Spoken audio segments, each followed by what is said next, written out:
Called This Just In for a reason. We have a breaking news alert here. A trade in the NBA. The Utah Jazz are sending Rudy Gobert to the Minnesota Timberwolves in exchange. Utah receives, are you ready? Malik Beasley, our friend Patrick Beverley, Jared Vanderbilt, Walker Kessler, who was Minnesota's first-round pick just this year, and multiple future first-round picks. All of this according to our Adrian Wojnarowski. If you saw First Take this morning, you heard Brian Windhorst suggest that something might be up with the Utah Jazz, and it was. Yeah, the Jazz also made a trade yesterday to get a first-round pick. So two things here. First off, this is a heck of a move by the Minnesota Timberwolves. Made the playoffs for the first time in many years. I haven't done my research at this moment, but it was many years. Karl Towns yesterday signs a $220 million extension, and they want to play Karl Towns at power forward. They get one of the great defensive centers we've ever seen to put in the center to help their defense. This is a major move to get a guy like this in his prime under long-term contract to a place like Minnesota. The complexity of the West just changed.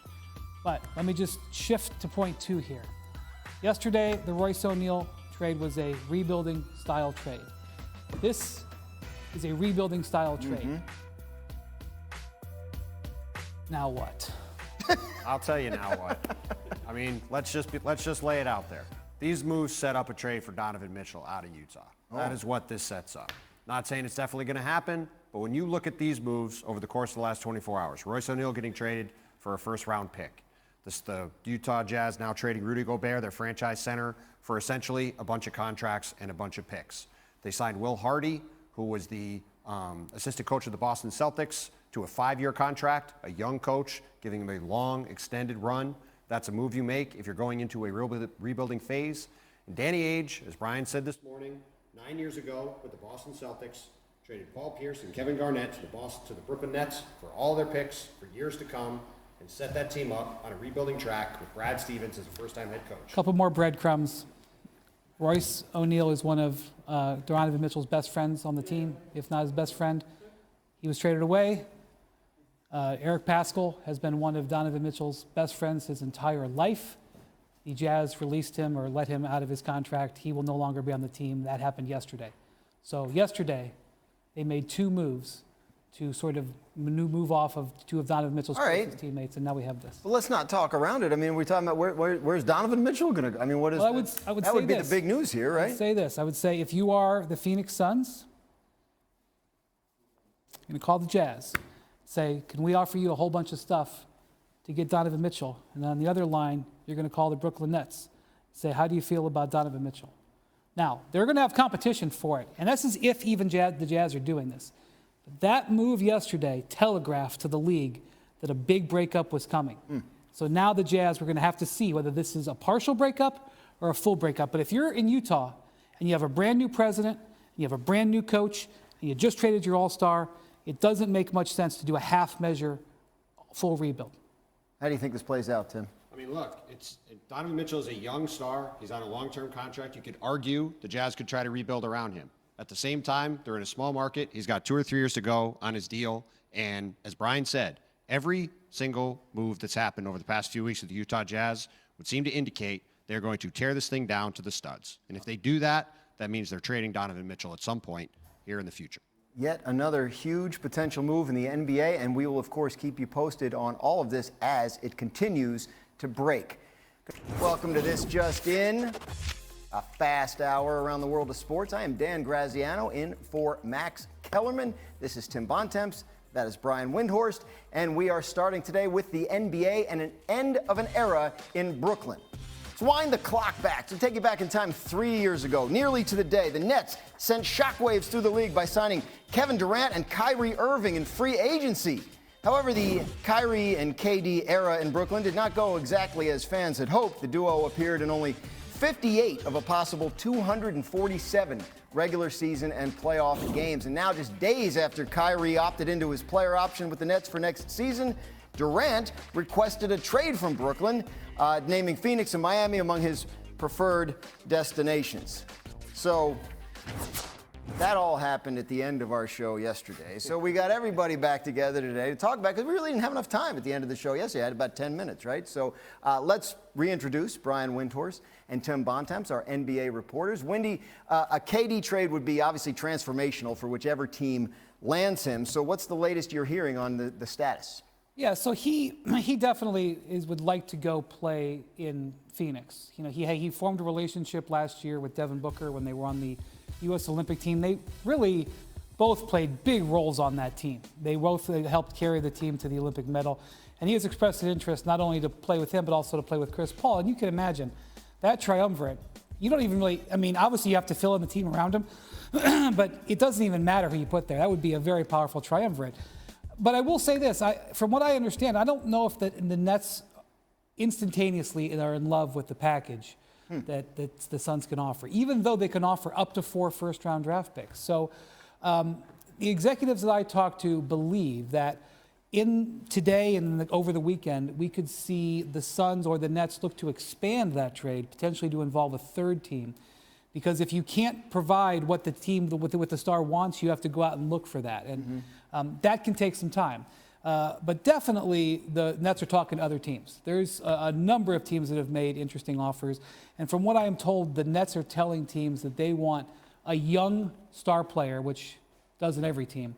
And they're looking for at least 3 first-round draft picks. Now, these first-round draft picks and these first-round draft picks may not all be equal. You know, they have different values depending on what their protections are. But that seems to me to be a baseline where you would start is a star player and a whole bevy of picks. So when you're talking about that, Tim, what are some other teams that have a realistic shot here if they need to do that? Well, I mean, Brian, as we've talked about a bunch, Phoenix and Miami are 2 teams we know Kevin Durant wants to go to. And then you get to other options where maybe it's not necessarily on automatic that Kevin Durant want to go there, but that they have a lot of stuff to trade. One of those places would be the New Orleans Pelicans, who have a ton of draft picks. They've got Brandon Ingram. They've got Zion Williamson, who until he signs an extension could in theory be used as a pretty large trade chip, and you can use that in a bunch of different ways. And the other team I think to talk to in that regard is the Toronto Raptors. They've got Scotty Barnes, this year's Rookie of the Year, a 6'10 freak of an athlete who really blossomed into a big-time player this year. They've got Pascal Siakam, OG Anunoby, Fred VanVleet. They got a ton of good players on good contracts that they can move. So those are a couple more off-the-radar things. But to Brian's point about the Suns, the interesting thing about Phoenix, even if they don't necessarily have exactly what the Brooklyn Nets want right now, because they have access to all 7 of their picks going forward. They can trade 4, they can give the swap rights to 3 more. And they also have young guys like DeAndre Ayton, who they can move in a sign and trade, and then Mikal Bridges and Cam Johnson. They have the ability to not only send maybe all of that to Brooklyn, but use some of it, to Brian's point, to go get something else that maybe the Nets would prefer to have in a deal instead. So I do think that Phoenix is well positioned to make this happen one way or the other if they're willing to go all the way in. But it might take, to Brian's point, some creativity and more teams getting involved, which could make this drag out for a little bit. One thing I'll point out about New Orleans, which is a very fascinating option, not only for Zion Williamson, but also for whatever else they have. Willie Green, their head coach, was an assistant when Kevin Durant was in Golden State. He's very well liked by his players.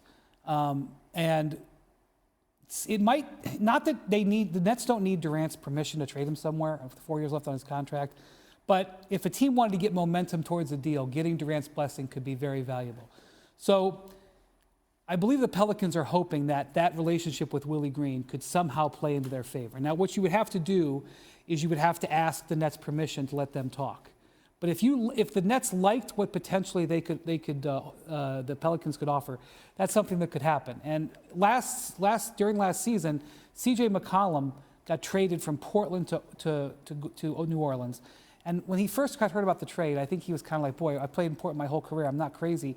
And the Pelicans sold him on how great it would be there. And by the way, they do have a very promising future. And C.J. completely turned it around. By the time he got there and started playing, he was totally bought in. So it would be interesting if the Nets like what the Pelicans have enough to grant such a permission, and if Willie Green, who is known to really be able to lead and inspire players, could talk Durant into expanding that list a little bit. These are some of the things that teams are going to be trying to pull off in the coming days. Right. I mean, you say that they don't need Durant's permission to send him to a team, but we're in a situation where he doesn't want to play for Brooklyn, so he's not going to be playing for Brooklyn. So obviously his opinion matters a lot here. I mean, what if What happens? He's got 4 years left on his deal. What happens if they can't find what they want in return, or they can't find a team that he would be willing to show up and play for? I mean, obviously, in that scenario, who knows what would happen. I do think ultimately, though, there is going to be some sort of a resolution here, in large part because you have the entire team, or the entire league, invested in finding a way to get this done. Right. Because you have all sorts of teams that are coming in with trades,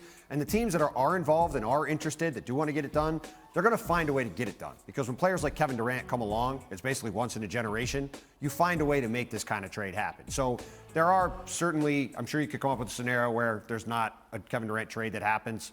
But I think it's safe to say that sometime here in the next, I don't even want to put a time frame on it to hopefully have us have some sort of a holiday weekend. But I do think that, at some point we're going to get this thing done because it's in everyone's interest involved to get a resolution here. So where does he end up? My pick from the beginning has been Phoenix. I think when you look at the nexus of what Kevin Durant wants, if you look at Phoenix and Miami, to me, Phoenix has the far better chance to get a package that the Brooklyn Nets would want. And at the same time, like you said, you can't necessarily just send him anywhere.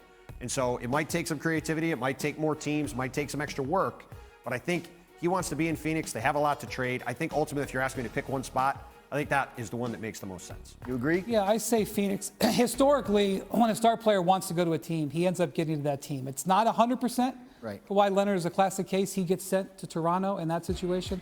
But I would bet on Durant having enough of a say here to force his way into Phoenix.